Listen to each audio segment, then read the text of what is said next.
মানে বিয়ে হয় না, মানে বিয়ে করে না, ওই ছেলেই পছন্দ হয় না, এরকম আছে না? আর কথা বললে এরকম আছে না? ছেলেই পছন্দ করে না। রাজা সাহেব বলছে, মারে তোর বয়স তো আর কম হইল না, তুই যে এরকম যে বিয়েতে করতেছিস না, তার কি হবে? তোর ছেলে কি একটা পছন্দ হয় না? তোর কি বিয়ে হবে না? বলে, হ্যাঁ বাবা, আমি বিয়ে করতে পারি, তবে শর্ত আছে। কি শর্ত? যে আমি জীবনে যে জিনিসটা খাই নেই, এই জিনিস যদি কেউ আমাকে খাওয়াতে পারে, তাহলে আমি তার সঙ্গে বিয়ে করবো। একটু চিৎকার মেরে বলেন সুবহানাল্লাহ। তার সঙ্গে কি বলবে? আপনার কথা শুনতেছেন তো? শুনতেছেন? কি বসবে? বিয়ে বসবে। যদি জীবনে যে জিনিস খাই নাই, ওই জিনিস যদি খাওয়াতে পারে, তাহলে বিয়ে বসবে। তবে শর্ত হলো, যদি সেই জিনিস আমি খায়া থাকি, তাহলে সাবধান, সেই জিনিস কিন্তু তার পাছার ভিতর দিয়ে ঢুকে দেওয়া হবে। একটু জোরে বলেন না নাউজুবিল্লাহ। তাহলে শর্ত কি খুব ভালো নাকি? কথা বলেন, খুব ভালো শর্ত। তো রাজ্য এলাকায় মাইকিং করে দেওয়া হলো যে অমুকের মেয়ের বিয়ে, জীবনে যে জিনিস খায় নাই, ওই জিনিস যদি কেউ খাওয়াতে পারে, তার সঙ্গে তার বিয়ে হয়ে যাবে। তো এলাকার যুবকগুলো তো খুব এখন চালাক, কথা বলেন ঠিক কিনা? তারা বললো, তারপরে কি বাজারে গেছে, যাওয়ার পরে ছোট ছোট জাম নিছে, তারপরে আঙ্গুর নিছে, বুঝলেন নাই, বড়াই নিছে, যদি খায়াও থাকে পিছনের রাস্তায় ঢুকতে যেন কোনো সমস্যা না হয়। কথা বুঝেন নাই মনে হয়? কথা কি বুঝতেছেন? তো আমার মতো একজন পথিক আসতে এলাকায় বেড়াতে আসে, শুনছে অমুকের মেয়ের বিয়ে, কোটিপতির মেয়ে, রাজার মেয়ে, যদি জীবনে যে জিনিস খাস নেই, এই জিনিস খাওয়াতে পারলেই তাকে বিয়ে করবে। বলছে, তাই নাকি?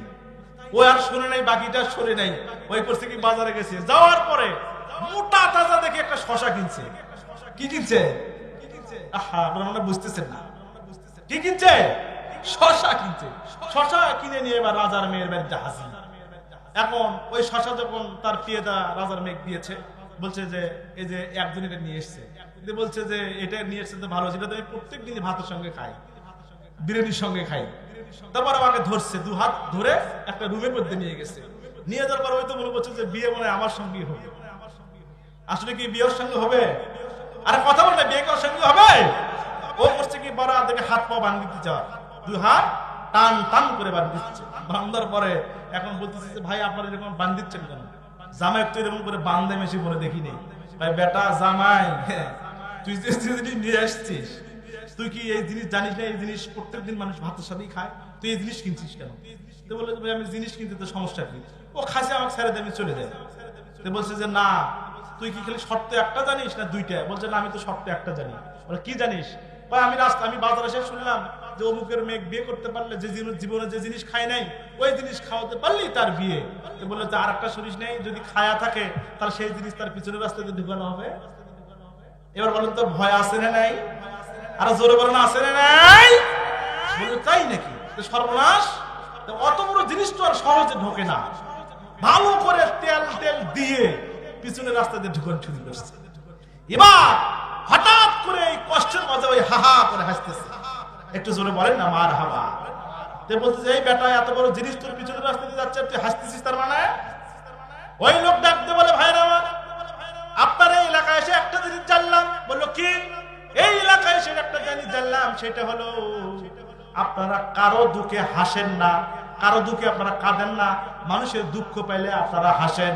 এত বড় জিনিস আমার ভিতর দিয়ে ঢুকতেছে, আমি কষ্টে কাতরাচ্ছি, কান্নাকাটি করতেছি, আর আপনারা হাসতেছেন, সেই জন্য আমি হাসি দেখলাম। কেননা আর একটা জিনিসের কথা বলে আমার হাসি, আর একটা জিনিসের কথা মনে পড়ে আমার হাসি আসতেছে, সেই জন্য আমি হাসতেছি। লোকেরা বলল, কি জিনিস দেখে হাসতেছিস তুই, আগে এটাই ক। একটু জোরে বলেন না মার হাবা। ওই যুবক ডাকতে বলছেন, বল কেন হাসতেছিস, বল কি হয়েছে বল। ওই যুবক ডাকতে বলেন, ভাইরা আমার, আমি চিন্তা করতেছি এই বিশাল শশা আপনারা যেভাবেই হোক আমার ভিতরে আপনারা ঢুকালেন, কিন্তু আমি দেখেছি আমার পিছনে আর একজন কাঁঠাল নিয়ে আসতেছে, ওইটা আপনারা কোন দিক দিয়ে ঢুকাবেন? চিৎকার মেরে বলেন নাউজুবিল্লাহ। বলতেছে যে আমি এখানে সে একটা জিনিস বুঝলাম, সেটা কি, যে আপনারা মানুষের দুঃখে কাঁদেন না, মানুষের দুঃখে হাসেন। একটা মানুষ যদি একটা হোঁচট খায় পড়ে যায়, আমরা কই দেখ দেখ পাগলা, হাসি না, অবজা তুলি না, তো অবজা তুলি কি, হাসতে হাসতে জীবন শেষ। সে বলছে সেই জন্য আমি মনে করলাম ওর দুঃখের কথা মনে করে আমি তোদের সামনে হাসতেছি। একটু জোরে বলেন না নাউজুবিল্লাহ। সুতরাং মানুষের দুঃখে কাঁদতে হবে, আর মানুষের সুখের সংবাদ শুনলে আমাদের হাসার দরকার আছে না?